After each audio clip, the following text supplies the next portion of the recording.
Greetings, and good afternoon, Juneteenth family.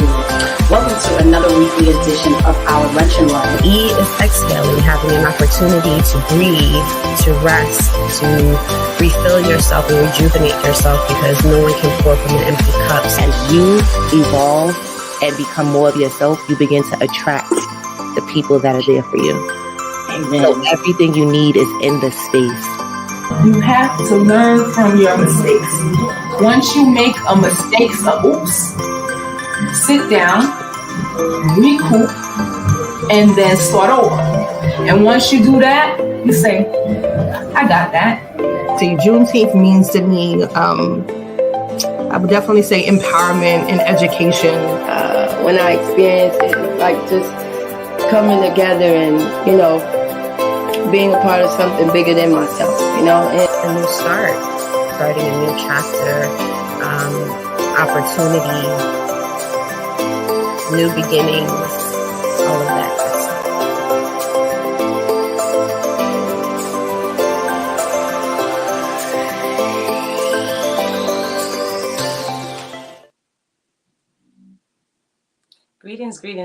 Greetings, and good afternoon, Juneteenth family. Hey. Welcome to another weekly edition of our Lunch and Learn. Today we have with us one of our board members, a fellow board member, somebody that I admire, who is up to a lot of good in the world, Miss LaTorria, Tori Luke. Let's bring Tori Luke up to the stage. Hey, Tori, how you doing today? How are you? I'm good. So good to see you in a different space. I'm always with you on Zoom, or we've been together in the live space in Brooklyn last year. But it's nice to have you here, finally. I know. How you doing today? I'm well. I've been kind of dodging this space. Well, I'm glad you stopped dodging it, because I think today's conversation is really going to be super. It's something that is near and dear to my heart, something that I've worked pretty hard on transforming, shifting, and healing for myself. So, and we'll be talking about other things too, about what you're up to, your experience in business. And I kind of wanted to start that way and then go into what I kind of started out with. So folks, today's session title is The Power of Multi-Hyphenate Creativity. And Tori's also she's going to share about what she's up to in the world. And then, like I said, we'll be talking about something that we both experienced, but that she has something to tell us today. So before we dive into our conversation, Tori, I would love for you to introduce yourself to the community. Let people know who you are, what you've been up to. Then we'll talk about your experience in business and all that you've been up to in the world. And then we'll talk about that personal experience of it. Got it. So, greetings, everyone. First and foremost, I want to thank Juneteenth for giving me this opportunity to just join the platform with the Lunch and Learns. I am Tori Luke. I'm a native from Atlanta, Georgia, specifically SWATS. I attended Spelman College with a bachelor's in science of computer science. And I started my career at Microsoft right out of college. I'm a wife and mom of two. And I decided in 2017 that I wanted to pivot and become an entrepreneur, and started a company by the name of Vicia More Enterprises. And so my vision was to create this large enterprise company that has multiple divisions. And so part of what we do is website design, graphic design, social media management, digital marketing, videography, business development, strategic partnerships and engagement. And I'm also going to dibble and dabble into publishing soon. So it's been a journey being what is considered a multi-hyphenate creative. And I'm pretty sure people are wondering, what is that? And it's simply someone that basically turned their side hustles into a career. And instead of it being just, what they do, temporarily, they've now turned it into something permanent. And also it's individuals with multiple skills that they require multi-hyphen to define what is it they do. So it's not really something new, because the phrase was coined in the 70s, where it primarily was for celebrities who ventured outside of just the what they call triple threat of their industry, which is acting, dancing, and artistry, and they go beyond just those three boundaries.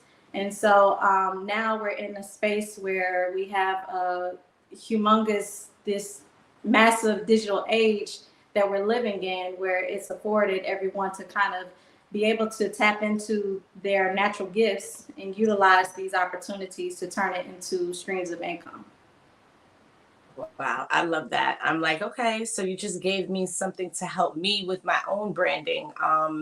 And there we go. Okay. All right. Can you hear me okay? Yes. All right. All right, super. Did a little blip on my side. I'm not sure if you saw it on yours, but good. Yeah. As long as you can hear me, and hopefully the folks out there can hear us as well, and they'll let us know if you can't. Please do. So I love all of that. So share with us. 1 second. Share with us some inefficiencies that you see within the system in the business world, and how have you been able to develop strategic partnerships? Because I know that's what you do with Juneteenth. You bring your businesses to Juneteenth. What does it actually look like to incorporate, and what are some of the things that you see that are kind of like something for business people out there that may be hiring you? Something that they would like, little things, those inefficiencies that don't work, some things that don't work and some things that do work. Yeah, I like that. I like it. So part of what I actually forgot to mention is that I actually love to research. A lot of people or people in my tribe and my close friends say that I should have either become a lawyer or an investigator because I love to research. So part of my process is first having a conversation with clients to kind of identify what is their vision. I found myself before even starting to become an entrepreneur that I, in some way, just effortlessly attracted myself to helping others build their vision and just finding passion in that and thriving and helping others be able to see from ground zero up to whatever it is they want to accomplish in life concerning their business vision and their goal. And so part of my process is doing massive research and first identifying what is the goal. And from there, we identify who are the competitors in that market that are likely doing something similar to what they're doing. And I will have to attribute a lot of my success to Microsoft and joining Microsoft right out of college. Because for the first 5 years of my career, I was a support engineer. And part of that skill set required technical acumen and support.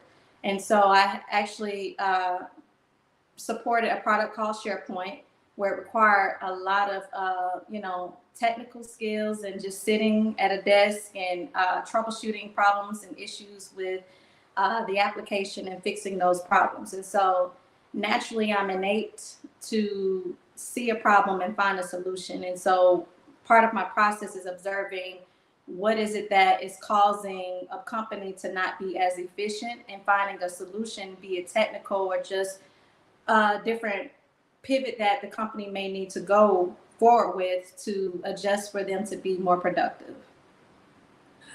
I'm thinking to myself, because I have been a part of Juneteenth since I would say 2020, and being there pre Tori as to post Tori, I can definitely see exactly what you're talking about, and actually testify and give testimony to what exactly you bring to the table. I've seen the brand was nicely packaged before, but since you've come along, the systems that have come along to support us as far as trying out the virtual malls and trying out different platforms and kind of like you said, finding out what doesn't work and find out what the weak links are. And I've seen you strengthen them, and I've seen them, shift and change. And I've seen the work that you bring to the table in the meetings, the ones that I'm able to join. I'll just say, folks, if you're looking for someone that does exactly what Tori does, hire her. Thank you. Thank you. Not to mention that I am a very spirit-led person, and I know that you operate that way as well. So for folks out there that that's alignment, I would definitely send them right your way. Thank you. I appreciate it. Yeah, I'm like, I when you can really see what somebody's done, it's different than when you're having a conversation with someone that tells you everything that they do. It has a different energy to it. Not that it takes anything away from that person, but for me, just being in this chair, being able to experience exactly what you're talking about, it's pretty dope and amazing. So what are some let's shed light on, give us some examples. What I would really like to hear is you talk about Juneteenth and what you've experienced since you've come along, or any other group or project that you've worked on, like from start to kind of like finish. Like, we're nowhere near finished with Juneteenth, but you've done 2 years. So to me, that's like a finishing all over again. Then we restart. You bring new stuff to the table for the next year. And I've gotten to see 2 years of that. Speak about what that experience is like for you as the entrepreneur, and what tips that you would give to anyone else out there who may be a multi-hyphenate and may not even realize it. Because I shared that. That's what I was thinking in my head. I said, oh, maybe that's why it's been so hard for me to package my own self and brand my own self, because I'm always trying to figure out what angle to come from, and why does there have to be an angle? Why can't I just be a multi-hyphenate? Exactly. And multi-hyphenate does have its pros and cons. And for the pro, you have so many skill sets that if you have a downside in an area of the business, you can always fall in another space that you feel, you have an expert, you're an expert in, and you can be able to utilize that skill set to make you more stream of income in case the other side is slow. However, the downside to multi-hyphenate is you hear the word solopreneur, where you're basically doing everything. And sometimes it can get exhausting and can be, overwhelming, because it's just you, and you are a master of many things. And, you want to eventually be able to scale. And obviously, in order to scale, it requires multiple people, and it requires a team. And so just identifying where you are in the now and where you want to go. And I would say, for me, concerning Juneteenth, I've always prayed that I would find alignment in a project that speaks to me, that empowers me, that I would say align with my passions, and just pursuit of, something that's philanthropic and something that makes an impact in the community. And obviously, I want us, all Black everything, to win. And so I felt like Juneteenth was the space that I felt was so cohesive to what it is that I wanted in terms of alignment of an ideal client, and also what my passion really lies. And so it was, I was so fortunate and grateful to meet Athenia, the founder, through one of the other board members, Kim Fennell, who basically just on a whim just connected me to Athenia, and Athenia was looking for partnerships at the time. And so we started our journey off with me developing the sponsorship deck. So that was where I really started my journey as I pivoted into becoming an entrepreneur. I started in the space of strategic engagement and strategic partnerships. And part of what led me to being a graphic designer was I, innately just started creating PowerPoints and presentations. And that evolved into me doing competitive analysis. And then that evolved into me creating pitch decks. And so when I connected with Athenia, our journey first started with me creating the sponsorship deck. And then it evolved into her wanting me to do the website and revamp the website. At the time, I think it was 2019, she had maybe only 500 visitors annually. And so once COVID hit, everything took a pause. And so that's when she ventured into the virtual space, and over 20,000 attendees attended that year. And then in 2021 was when we reconnected, and I worked on the website, and we did an entire rebrand. And from there, it went from 500 viewers to nearly almost 50,000 viewers in 1 year. And so from then, it's evolved into now creating systematic processes where we can be more efficient to elevate and scale to other markets, which I think it has had the opportunity to venture into other markets like Ohio, for instance. And so it's been a beautiful journey to just see where we've come from to where we are now, and just the amount of partners that have found her organically. We didn't have to search for them. They came looking for us, all because they saw that we were serious and the branding spoke for itself. And, and obviously I think it is just absolutely, she's fantastic at what she does in terms of her community outreach and, being a community advisor and advocate in Brooklyn. And so it just made sense for us to connect and build together. Amen. And I shade to that. I was going to say, we met through another space and place, but I definitely believe that her authenticity and passion for this baby of hers, that she has, that all of us had the honor to coming. I feel like I have the honor to coming to something that actually has a foundation that's built, not something that just came along on, not to say that there's anything wrong that with anyone that just started their journey in their Juneteenth observations or observance through in this last, years since it became a national thing, a national conversation. She's been doing this for 10 years before that conversation really began. So coming to something that has a foundation that already comes from such passion and love for what exactly we show up for, like even what this conversation is for, why we land in this space every Thursday, why we're hoping to get these videos shared more and get this out there even more. So yeah, I love that. So outside of efficiencies, before we kind of go into the personal side, because my body's starting to well up, so it's telling me that it's time to talk about that deeper layer of being an entrepreneur, the deeper layer of what comes with being a multi-hyphenate. Or might have even been there already, but then you want to go out there and do something that now has you in front of the public. So what I'm talking about, folks, and what I've been talking about and dibbling and dabbling on, and we will probably swing back around to more conversation about business, but I would love to kind of pivot in this direction a little bit and talk about social anxiety. Yes. Social anxiety.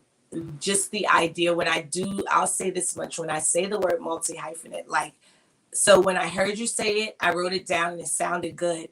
Then every time I say it, I get this feeling like in my gut that rises right to my throat. And it's like, who, a what, and then what does that look like? And I consider that to be part of my social anxiety. So let's talk about that. Your experience with social anxiety, how it's shown up in your experiences business-wise, and how you manage it. Yeah, so it's interesting because I first experienced it or could identify to social anxiety when I first landed my job at Microsoft. I'm from the South, I'm from the A, so I've been around Black people all my life, like from elementary to even college, going to Spelman. And so once I landed the job at Microsoft, and it was a hard decision to make, not just because it was, this massive company that I always dreamed and manifested to be, in or to, be hired by. What was the challenge was I had just had my daughter, who at the time was only 6 months when I took the job. And so she stayed here in Atlanta while I had to relocate to Charlotte and figure out how to be in this new environment that I've never ever been in. And number one, first time ever relocating to another state. I've always had this outgoing, outspoken personality. In fact, back in the day, grandma used to always tell me to sit down and be quiet because I've always, spoke how I felt, or whatever it is that I wanted to put my mind to. There wasn't nothing stopping me. Like, a challenge to me felt like, okay, I'm about to just go at it headstrong, and it's not phasing me whatsoever. But I would say taking that job at Microsoft was the first introduction of what social anxiety felt like, because when I relocated to Charlotte, so sorry. No worries. Mine is sitting on the rug right here with me. But like I was saying, when I relocated to Charlotte and I joined Microsoft, I honestly embarrassed the hell out of myself. At least that's how I feel from my vantage point, because there's all these different people from different backgrounds and cultures. I've never traveled outside the country, so I didn't know how to identify relatability or what we had in common with each other. So when hey sis, thank you for showing up. Yeah, so when I came into this environment and in this space, I literally started my introduction as, "Hi, I'm Tori Luke. I'm not culturally exposed, so if I say something that may offend you, I'm sorry." And so obviously leading with that is super awkward, because it's like, okay, like, I don't even know you, so why are you starting off the conversation like that with a disclaimer? And so that was my real first introduction to social anxiety, because I felt so uncomfortable because I was outside of an environment that I've always been used to being in, and going into that environment, not to mention, it's like being in a space where you go from a bachelor's degree to a PhD, and the competition is extremely high. And then, of course, I had my first experience with corporate trauma as well, because I was in a space that I just didn't know how to navigate in, from a, play the game to play to win, and how to, network with the right people, rub the right shoulders to kind of get into the right doors. And so I just didn't want to have to play those games. And to be quite honest, that's what led me into this sort of identity crisis, to where before I jumped to become an entrepreneur, any opportunity that I felt like was an opportunity for me to network or connect with folks that I felt like were in spaces that I either wanted to be in, or felt like these were opportunities for me to elevate in my career, I would lead with, "Hey, I'm Tori Luke from Juneteenth. I'm Tori Luke from Microsoft." And so I would always lead with Microsoft as part of my identity, in order to kind of gain that respect leading into the conversation, so that it was kind of like, from a first impression, "Oh, she's at Microsoft. Oh, she went to Spelman," And so then that became kind of like the imprint or fabric of my identity, versus me just fully showing up authentically as myself, because I really didn't know who I was during that time, and sort of still trying to figure out what is my identity outside of this company. And so I felt like my worth and value was led by me being in that environment. And so that was my first experience. I went through some challenges there, where I felt so defeated because I was in a role that I didn't want to be in, and just also feeling helpless because I wasn't here with my daughter. So I was traveling back and forth from Charlotte to Atlanta every weekend just to be a mom and be present in some capacity physically.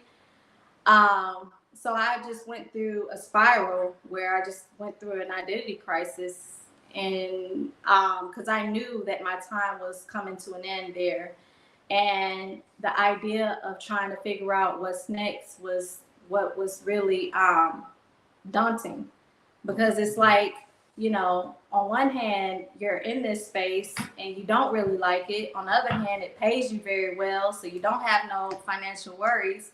So it was my first introduction to what a six-figure paying job looked like, to jump in straight out the gate as an entrepreneur with no figures and trying to figure out how to become, you know, a stable business.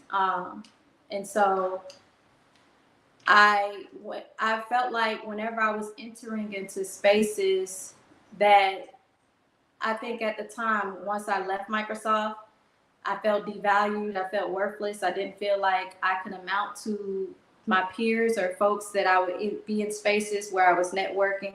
And so there was this feeling inside, like this gut-wrenching feeling, where I just kind of froze up and just stopped talking, either mid-conversation, or my mind would draw a blank, or kind of like my mind would glitch, and things are coming out my mouth that just doesn't make sense, because the nerves and the anxiousness just kind of overwhelm me. And so I've been in a space now of finding my center.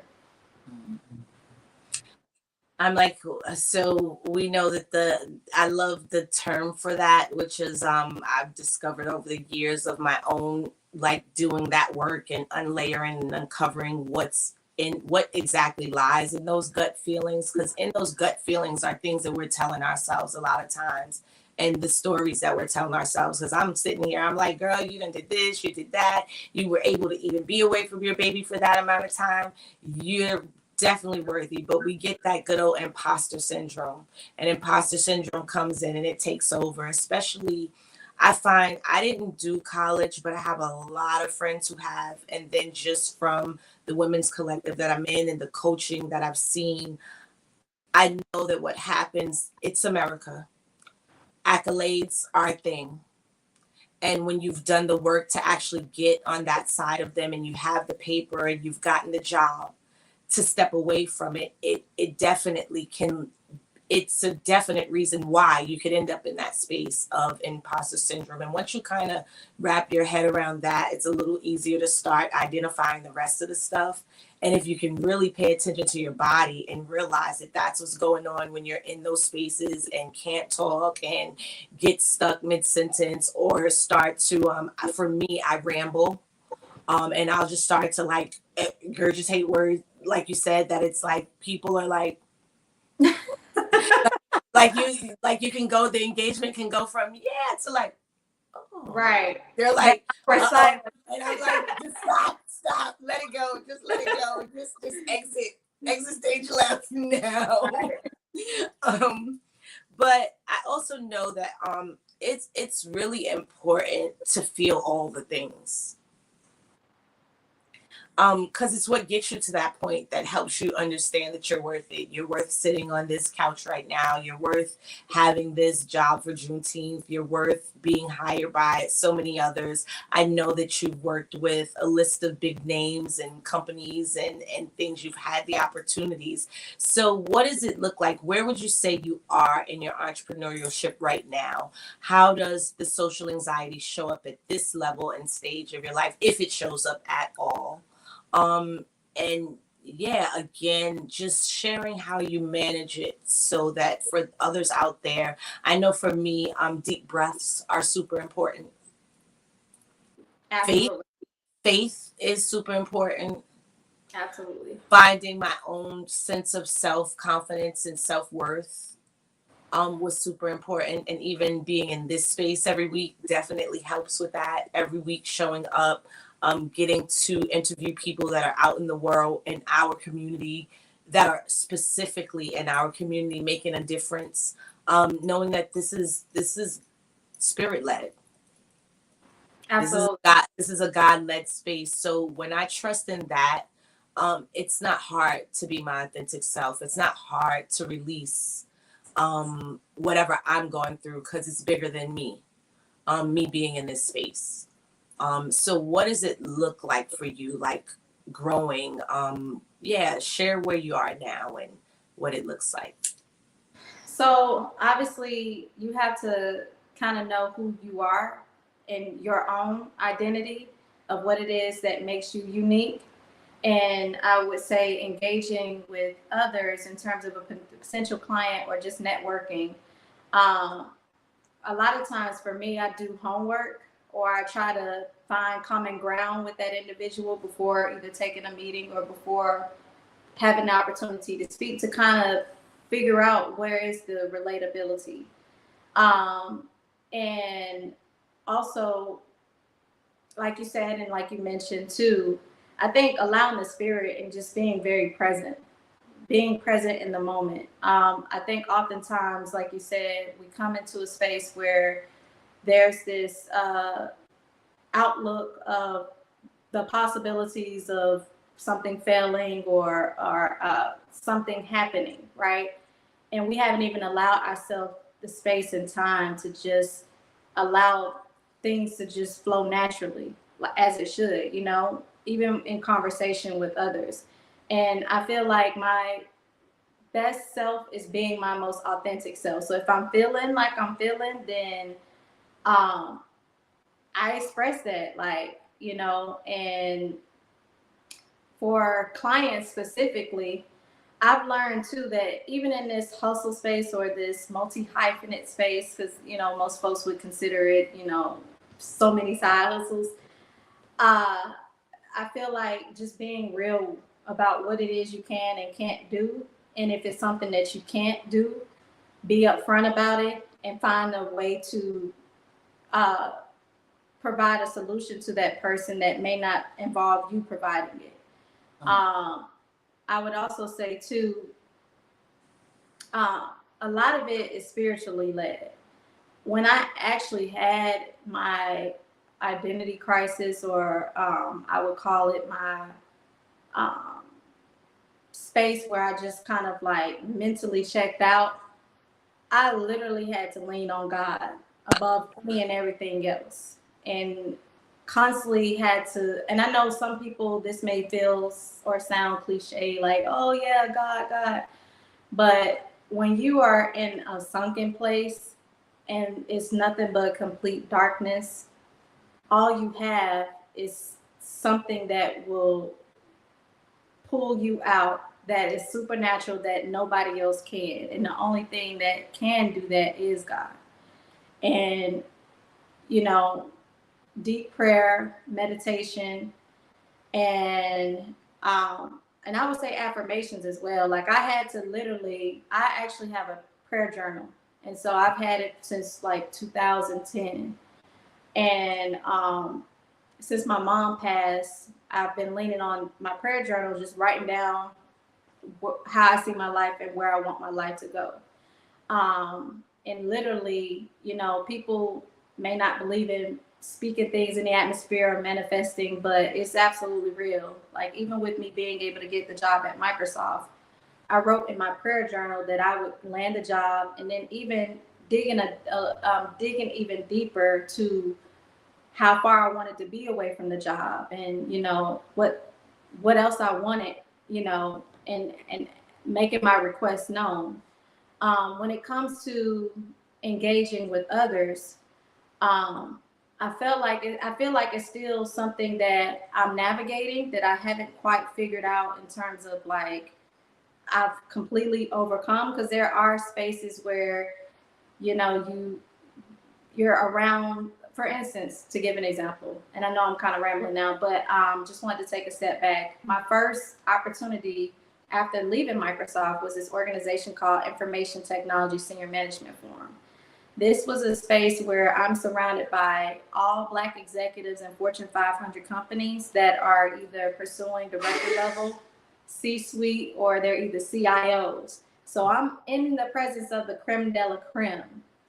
And as you can imagine, being around these individuals who are Black excellence, a lot of times I found myself, being a sponge, but then also feeling like,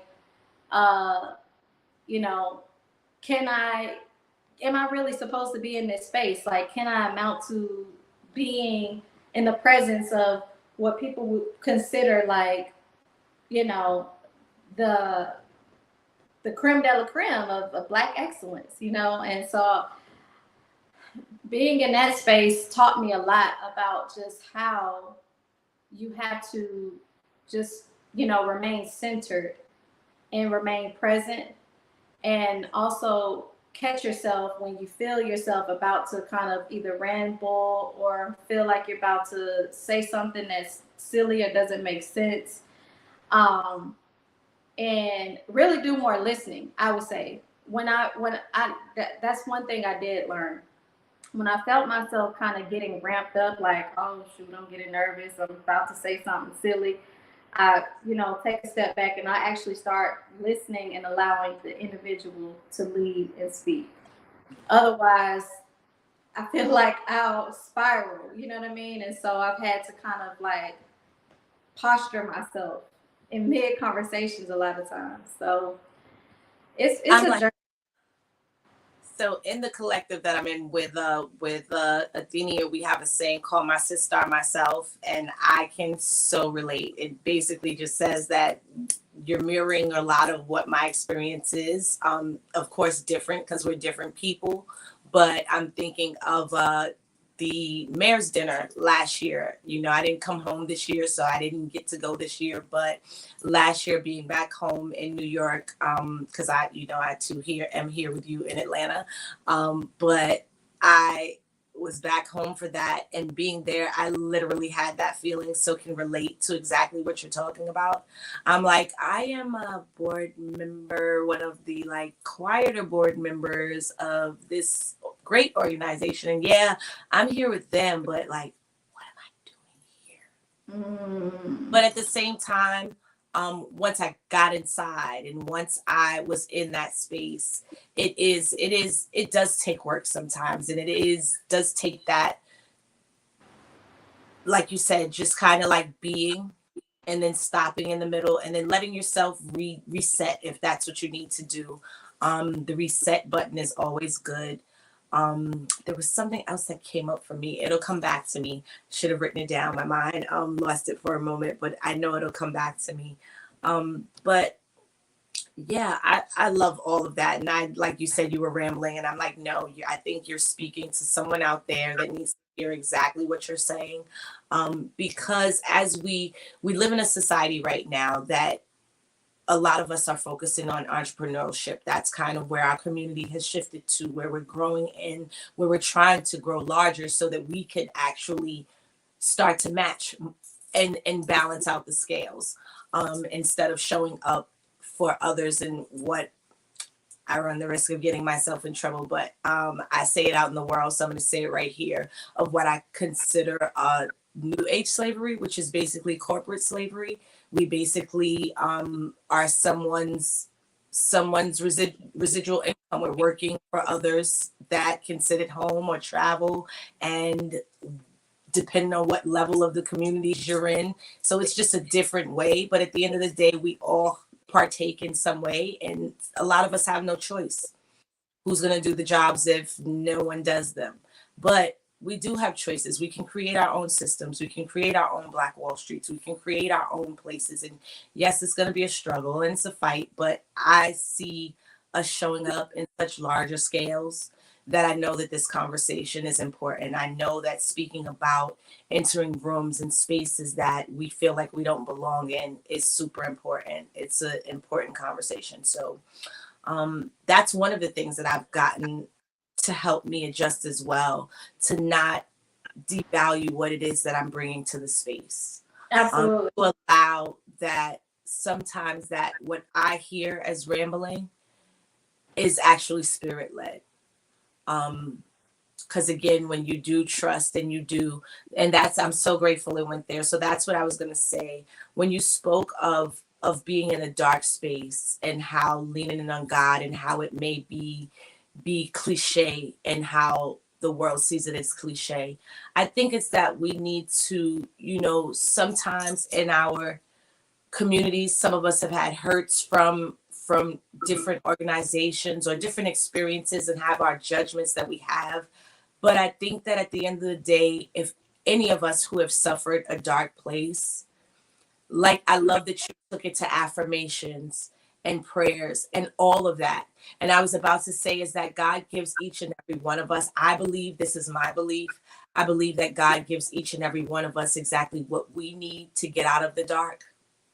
And Absolutely. for some, prayer journal, for some it's prayer, for some it's affirmations, for some don't even recognize that the word manifestation, yes, we are leading the words, but the power is not our own. I think that we live in a society that can become so egoical sometimes that we tend to think like it's not God that's supporting us, that it's all us. It's all us doing everything that we're doing. I get myself up every day. I've heard these conversations and it's like, it behooves me sometimes. And those are the conversations that I don't enter, and I stay politely on the side and let, everyone has a right to feel the way they want to feel. But I just would love to remove the idea in this space to kind of ask folks to remove the idea of cliche, and recognize that, yeah, it's a thing. It's a real thing. And we can truly do anything we want if we learn to really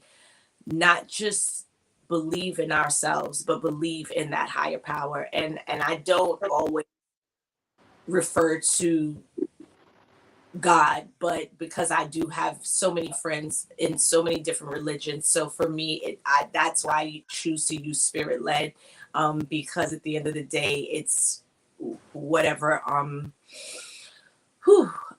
having a chill, so I know that this conversation is it's right on time, Tori, and I'm so happy to have you here. And Iris dropped in the chat that she loves the idea of creating our own systems. And that's honestly one of the reasons that we show up here every week for Lunch and Learn. This is creating our own space where we get to share with each other what we're up to in the community, things that we can be up to. We have conversations from karate to creativity to healing to systems to business to technology. Like the conversations are endless. And I just love being here. And this is our small part that we are doing here, or one of the small parts that we're doing here at Juneteenth. In addition to the yearly festival, in addition to the other workshops that take place, Athenia's workshops that she's leading to help entrepreneurs. And it's just, that's our small part that we're doing here at Juneteenth. And I'm just honored to be here with you, Tori, being a part of it here with you. We definitely have to meet up in person. I'm going to have Athenia plan a little girls' lunch or something. We definitely have to meet up. It's been too long that I've been here. And I think for a while, I didn't even realize until as of maybe earlier this year that you were even here in Atlanta. I didn't realize you were Atlanta based when I came here or anything. You just fit in so perfectly. I don't know. I'm just not one of those that's like, where you from? And it's just like, once you're in the fold, and it was just like, okay, Tori, I don't know where anybody lives. Like, I don't personally, like, what's your address? Where you hang out? What you do? But yeah, it's so good to be here. So I know that this conversation was mostly, I'm about to pivot a little bit again because we are in the 50th anniversary year of hip hop. And I'd be remiss to have any of us in this space and not visit a conversation about hip hop. So share with me, what is your love for hip hop? What was your first introduction to hip hop, and who or what is your favorite song, artist or song? Whew. Okay, so let me think about that. First and foremost, I love hip hop, but I was a R&B head when I grew up.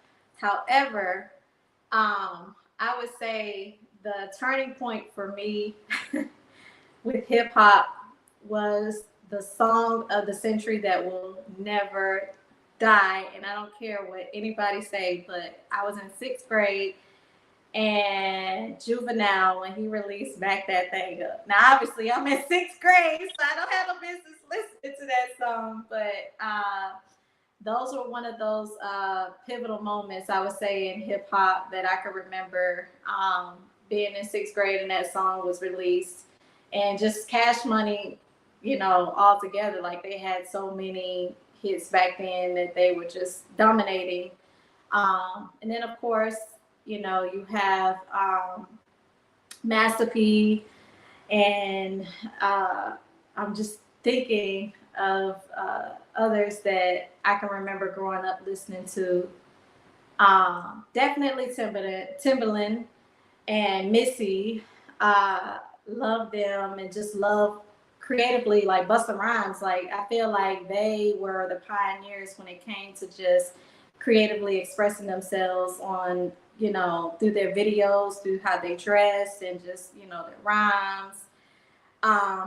Favorite artist, I'm trying to think of who was my favorite artist back then. I don't really have a favorite artist. I just love hip hop. I love good music.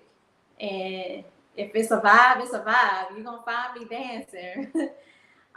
Which is part of us, I think, what helps me stay in my social element outside of just being, you know, having social anxiety. I would say back in my day was a clubber. I love clubbing. I love dancing. And so that was kind of like my space to just kind of get outside of my element and dance. Like I didn't see people. So I would just literally, it would be nobody there, but just me in the room, and I would just dance. And so, I love that I'm, you know, from Atlanta, because that's pretty much, you know, Atlanta's lit. I can't lie. Like we got a great, you know, nightlife here. And so I have enjoyed thoroughly what Atlanta has had to offer in the nightlife scene. I love that you say that, right? Because I often say to myself, like, oh man, I wish I was here sooner. But I really don't. Because you're right. I work the nightlife. I'm a bartender. I work at the arena, but then I work at cigar bar. I work at this place. I've worked at this lounge since I've gotten out here. And back home, it's interesting because people are like, New York is a city that never sleeps. Yeah, okay. Wait till you come to the A. You got the north side, you got the south side, you got the east side, the 5 boroughs are not rocking like Atlanta does. I'm sorry. I'm gonna put it out there. Say it. I'm gonna run the risk of being in trouble with people from back home. I don't care. It's a whole different vibe. And it's exactly what I came for. I've always considered myself a kind of country city girl, spending my summers in Virginia, and my family's like, we have a lot of family in Richmond, but where I spent my summers was in the South, like one street light, like mostly like one main street, like a main street, like a mile long, like a half mile wide, like everybody else is in the country where like it's dark and like you got to have your own lighting, and yeah, that kind of country. So coming here is like, no, I'm in a city. Yeah, I'm definitely in a city. Like even when you're in the towns like surrounding, you got to go far to be in the country here. Or actually in some areas where it's still a little like rural, but that's intentional. But this is, I don't know what people think. They need to come. They should be here. They're missing out. But this has been such an honor today. And Iris, if you're still on, thank you. And I look forward to you coming back. Please hop in anytime. Join us every week. Like, share, subscribe. Thank you for being with us today. And before you go today, Tori, I would love for you to kind of wrap up and summarize the gems that you would like the community to take away from today's conversation. Let them know what you'll be up to next, what you have going on, how they can reach you, what they can reach out to you for, what exact services that you provide. And then I'll have one last final question for you. All right. So concerning power of the multi-hyphenate creative, I would say first part of identifying if this resonates with you is first looking into what it is that you do that's natural, that doesn't require work, and that you are just talented and gifted in, and it doesn't take a lot of effort. And the next step in that is determining how you want to monetize that, be it if you do hair, if you draw, and finding resources, for instance, utilizing the internet. I mean, you got YouTube University to kind of guide you on what it is that you are gifted in, that you may want to start a business or create it into a business. And I would say another resource too is G2.com. G2.com helps with you identifying applications and software and different technical solutions that you can discover and find that will be useful to helping you utilize whatever it is that from a technical aspect is needed to start your business, whether it's what website platform you want to use just to create your website. And there's so many different platforms out there that are just it doesn't require a lot of coding skills or just basic drag and drop methods to just create a landing page. The other thing too is you obviously have Canva. Canva is a huge resource when it comes to just designs, and just thinking of other resources that can kind of get the ground running for you. I would say also the biggest tool that I've used as far as networking is LinkedIn. A lot of people don't really speak a lot about LinkedIn in terms of it being the main platform that folks socialize on, but it's definitely become a social engine when it comes to networking with folks and connecting with others. And I will say too, and I have my list here of my folks that I find inspiration from. I would say also finding folks that, obviously we're all on social media, right? So we're all always on Instagram in some capacity. So you might as well utilize the platform for finding ways to make you some streams of income. And so the first step is, once you've identified what it is that you're naturally gifted at, finding someone that inspires you that is already doing it. So some of the folks that I follow is Conundrum. She's a heavy hitter business strategist, and she's also been a keynote speaker for Juneteenth. I absolutely love her. Maddie Woodard, who's just a marketing genius and just real homegrown, authentic guy, like someone that you can really relate and connect to. Julie Mixtape, she's my girl, and she's amazing. She is the pioneer when it comes to digital social justice, or what will be considered.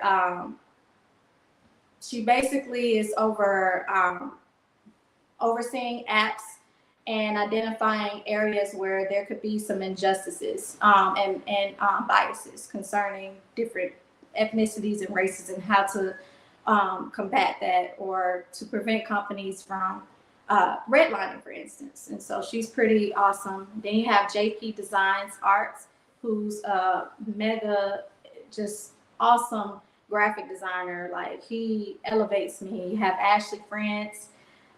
She's I would call the socialite when it comes to tech. She's a host. She's absolutely gorgeous, and she you can absolutely tell that she loves what she do, and she does digital marketing. And so we have Kadife Sylvester, who's over promotions at Capitol, and he's an music industry vet. And Ray Daniels, I've had the pleasure of working with him recently with Biz Savvy Artists. Shout out to Kim. Just love his energy and just how he authentically shows up as himself when it comes to just not, conforming to whatever it is that people's opinions of him may be perceived. He just comes as he is, no matter what, and I love that. Kizia MW, who she's Gen Z, I believe, and she's amazing. And then I am Carla Jones. She was actually one of the few women that I met early on in my journey who did social media. We did a social media marketing class together at this spot called General Assembly. And just seeing her operate in the stage that she's in life, like she literally can keep up with the Gen Zs when it comes to digital marketing, which I think is absolutely dope. So I would say find people that you find inspiration from, and let that kind of be what's, you know, a good starting point as far as giving you that zeal and motivation to just continue to press forward in terms of how you want to turn your gift into a business.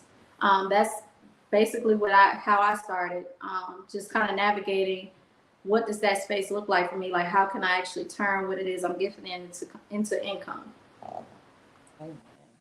All right. I love it. And our last and final, so they can reach you at Instagram. I see your handle is right on the bottom. I just want to point that out. And what are the services that you can provide if people want to hire you? Or so if you are a person that's interested in starting a business and you haven't yet, or if you have started a business and you want to rebrand or elevate your business, then you would contact me and we would have a consultation, and I would first do my analysis to see where you are and see what recommendations I can give to help you grow and elevate. And so I would say first step is us having a conversation and consultation, and me identifying from where you are and where you want to go, how we can put that into a blueprint and implementing it. All right. And it's the best way for them to reach you on Instagram there? Yes.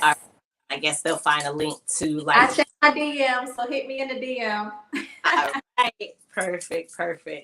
And my last and final question for today is, what exactly does Juneteenth mean to you? Man, I feel like Juneteenth is purpose. For me, aligning in this space and meeting Athenia, it was just so synergetic because I wanted to do something that related to social impact and activism and finding alignment and making a difference. And so Juneteenth for me means preserving what the future will allow us to accomplish in terms of you know, how far we've come from slavery and what our ancestors have gone through to where we are today and where we want to be in the future. I feel like we have a responsibility to remember and preserve the history that we have as a community, because as we all see now, there are systemic, you know, racism, oppressions, and laws that are being put in place to dilute our history or eradicate it altogether as if it never existed. And so I feel like it's our duty and responsibility to continue observing Juneteenth and resonating what it is our community has gone through. And also I would say too, unifying and coming together to re-implementing what Black Wall Street actually was and sustaining that, not just it being a period in time, but something that's sustained for generations to come. Amen. Ashe.